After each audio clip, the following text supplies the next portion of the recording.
Oh, look, Boo, it's Rogers TV. Come to see. Oh, I know who they've come to see.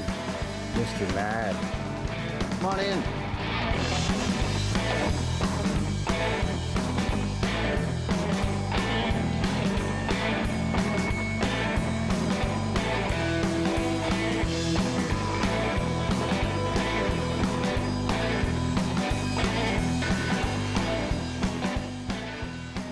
Why did I get interested in music in the first place? Well, probably like a lot of people my age, it was the Beatles.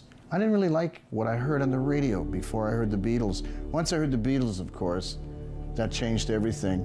And you couldn't find the records. You know, you had to have a record player too, even though my dad had a stereo.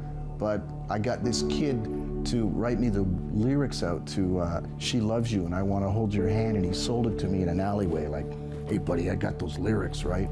And I didn't have the record, so I would take the lyrics to I Want to Hold Your Hand and She Loves You, and I'd put them in the windowsill and I'd imagine what they sounded like, because I'd only heard them once or twice. I started as a singer. I wanted to be a singer, and trying to play harmonica with Rolling Stones records and the Beatles records, of course, and then the other guys that came along, like Eric Burdon and the Animals, who I later got a chance to play with, Eric Burdon. He had House of the Rising Sun. But one day the singer didn't come upstairs to do our little jam thing. We'd play along with records. So I tried the drums, because he had made this drum, and I tried it. And oh, okay, I can do that. So my dad saw me drumming on the chair, and he said, you know what, instead of bringing home a guitar, I'll bring home some drums. So, you know, I've always wanted to be either Mick Jagger or Charlie Watts, I suppose. In the 70s, I had a band, the 70s, very creative band. I mean, we were you know, a accumulation of everything that was going on, everything from Yes and King Crimson and Hendrix and the Stones. Well, the guy in King Crimson, when I saw him, Bill Bruford, he had all this stuff around his drums, and he was playing percussion as well as playing the drums. So if you're fast, which is what we all had to be when we were drummers in the 60s, because all those drummers were really fast, if you were fast enough, you could actually hit this untuned percussion while you were playing. So the guys in the band started calling me the Mad Drummer. And then later on, that sort of changed into Mr. Mad, and then that sort of gives you a hat to wear, a persona. This is kind of like, I often think about it, it's kind of like an addiction or a sickness, but I mean, that's not really fair to call that it. It's more of your core, the person that you really are, right? If you were to take away all the aberrations of life and all the distractions and all the mundane things, the thing that we all looked forward to doing is performing. We all still do it because we're driven, especially a lot of us are type A personalities, and we are very driven. So it is like you know, drinking coffee or being addicted to, you know, whatever. It's something that all of us too, I mean, you know, I'm in a certain decade, and we've all started doing this as kids, you know, so you kind of grown into it. So it really becomes who and what you are at the core, like I said earlier. Welcome to the Mr. Mad Music Show.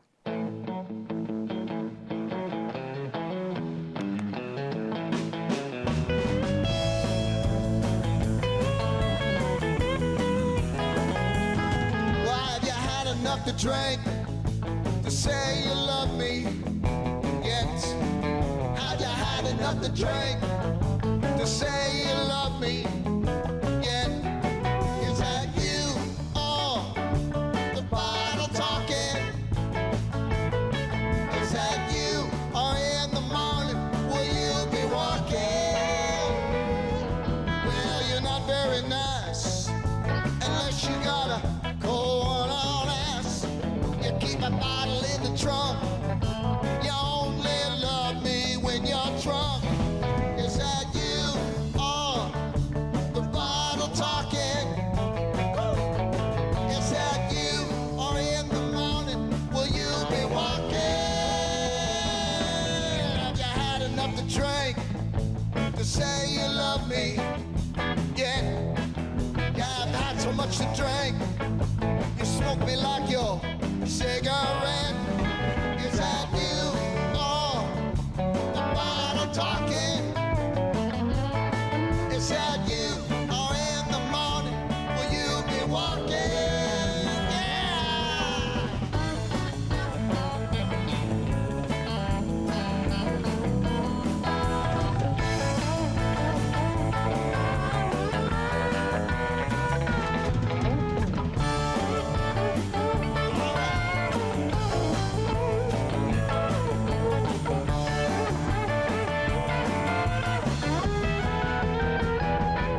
Well, have you had enough to drink to say you love me yet? Have you had enough to drink to say you love me yet? Is that you? Oh, the bottle talking. Yes. Is that you? Or in the morning will you be walking? I don't think you're right for me. I know you're not right for me. Is that really you? Or the genie from the bottle? Is that really you? Or the genie in the bottle?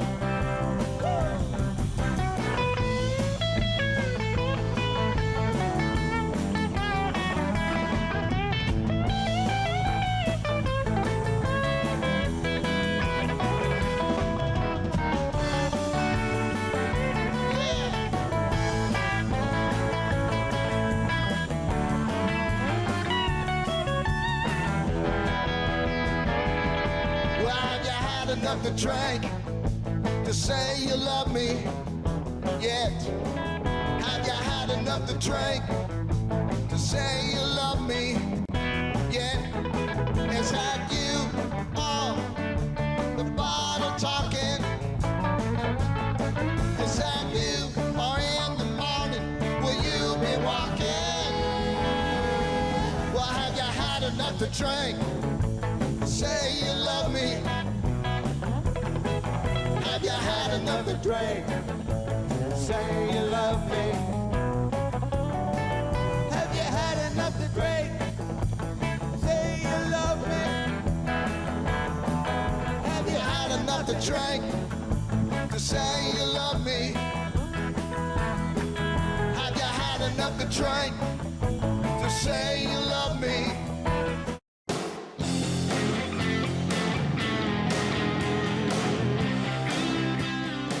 Hi, I'm Mr. Mad, and welcome to the Mr. Mad Music Show here on Rogers. Now, what you've just seen was quite with the fantastic job that Rogers did on my documentary, and the music we just played. And right now, I'd like to introduce the people that were part of that music from Anvil, sitting right beside me. Chris Robertson was on the bass, and beside him, the fantastic Andy Laird. Andy and I played with Sidewinder for 10 years in Georgina. And over there, a man who played with Ray from, Ray, what was his last name? Ray from the Elvis band. That's Ross Ince from Barrie. So we're just going to sit here and have a casual chat. And actually, one of the guys was going to ask me something. Who wanted to start asking me something? I was going to ask you All right. about, you met Jimi Hendrix's brother? Yeah, I was walking. It's a bit of a story, but I was invited to play with Eric Burdon, and Eric Burdon had a band called The Animals, and if you don't know, they had a song called The House of the Rising Sun, which everybody identifies that song with him. And I was invited to play with Eric in 2001 in Hollywood, California. And so just before we were to go to the restaurant, we were trying to find out where the theater and the restaurant was. So I'm walking up the street, and this guy comes out of an antique shop, and he looks like a native guy. And you know, the funny thing was, you know, Jimi Hendrix was half Cherokee and half African American. And I looked at him, and he was the guy just standing there. So I said, "Can you tell me where the Mandalay restaurant is?" And he said, "Yeah, just up the street. I'll be there later tonight. I'm playing there." I went, "Oh, wait a minute." I said, "Are you Leon Hendrix?" And he said, "Yeah." He said, "Yeah, I'm in this big court battle with my sister, Janie Hendrix, And her lawyers are saying that I'm, I'm nothing but a lush. And as he's telling me this, he's pulling out little airline bottles and drinking them. Right? So that was, but the whole thing was just a magical weekend. I got to meet all the original animals. I got to play with Eric Burdon, and it was a fantastic weekend. Well, I was wondering, Mr. Mad. So clearly you've got like influences, Mick and Keith from the Stones, and Eric Burdon, the Animals, and of course the Beatles. But a big part of your playing and stuff you've done from even before Sidewinder was like punk music. Like I think like DOA was a big influence. Probably. Yeah, we used to open for DOA, and they were with us on the road. The first record I ever did was a 45. Some of you might know what that is, but that's how they did singles in the old days, 1980. But yeah, we used to open for DOA, and the song we did, we recorded it the year John was shot. It was Working Class Hero, and then and I sort of did. I mean, this whole punk thing was something for me that I just sort of fell into it. They needed a drummer, and when I heard it, I just thought, well, I guess everything goes really fast. So on Working Class Hero, I just played like Keith Moon, and their record still sells. You have to buy it online because it's a limited edition. Huh. Do you have a favorite drummer? Like, if you had to name like one rock drummer. Oh, probably Mitch Mitchell with Jimi Hendrix. Yeah, probably one of my favorites. And why is that? Oh, just the speed, the technique, Fire. Listen to Fire that he does. I mean, the drumming in that is just spectacular. Yeah. And Ross would agree with that too, right? For sure. Yeah. For sure. Okay, thanks guys. And right now we're going to get up on stage and we're going to play a blues shuffle, we call it, and it's something that was kind of, I was influenced by Elmore James on this one. And after that, we're going to go to break, but don't turn the dial.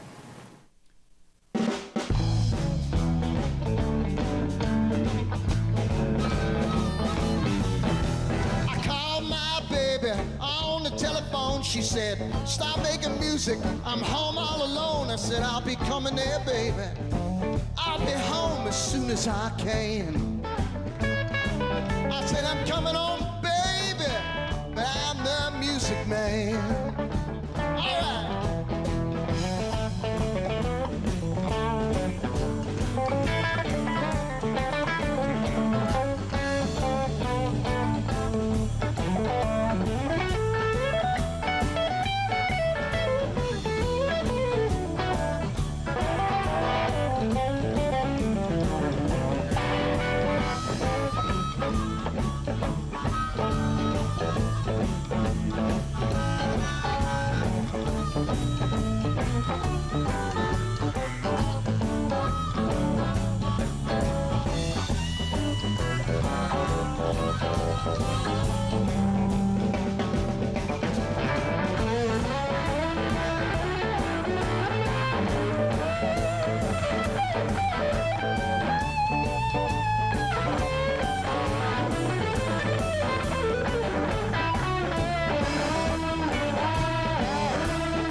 She said, stop making music and come on home, 'cause I'm all alone, baby.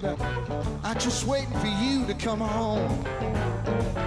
I said, I'm coming home, baby, and soon you won't be all alone.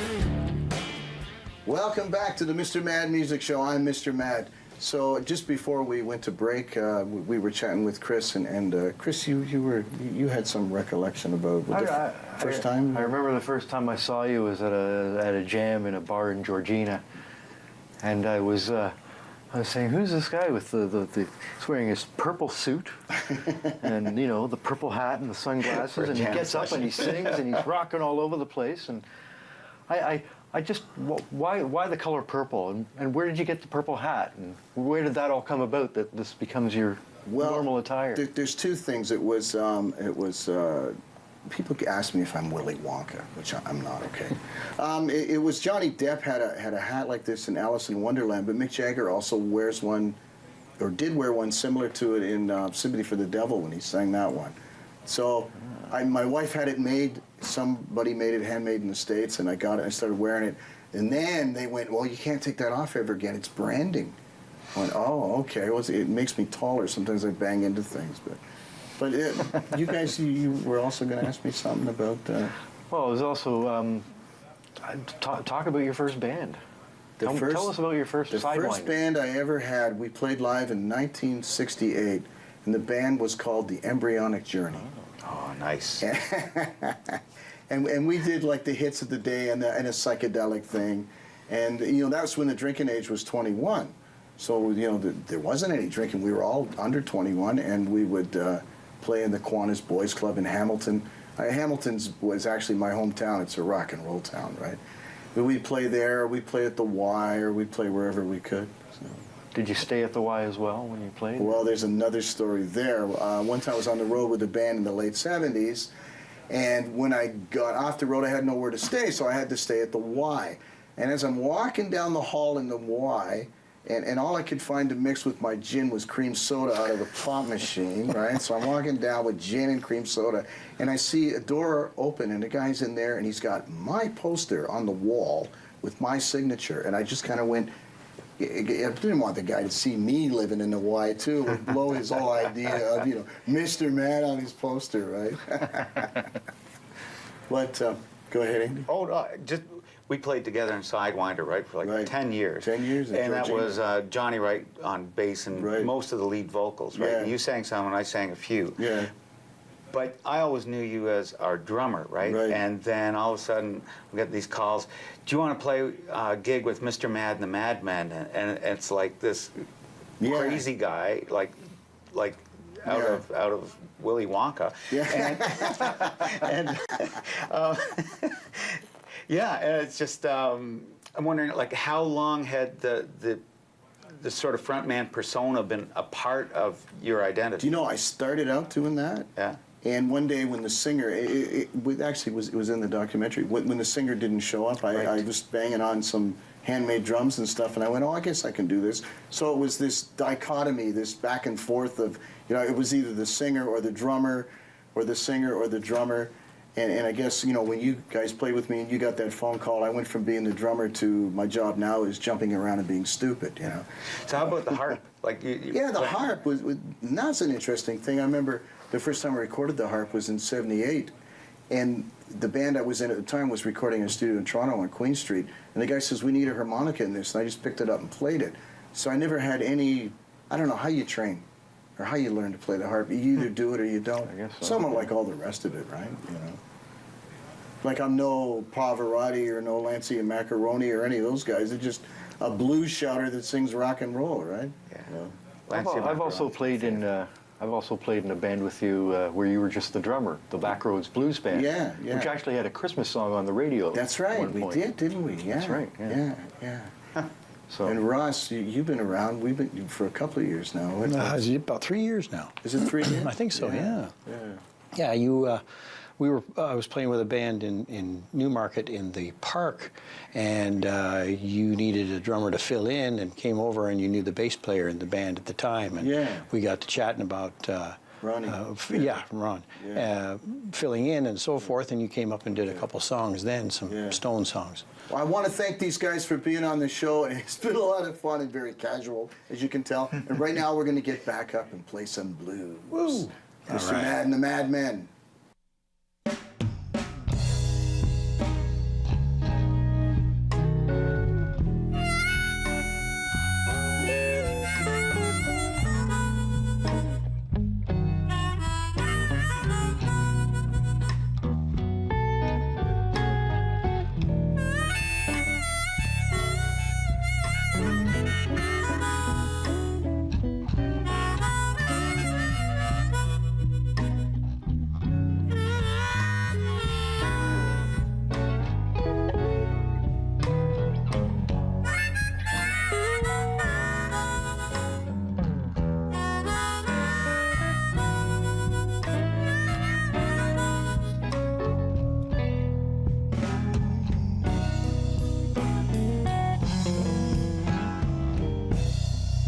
I said there's no justice for the working man.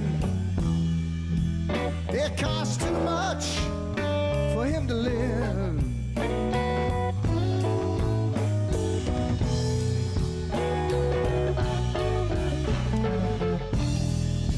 It costs too much for the working man. Just costs too much for him to live.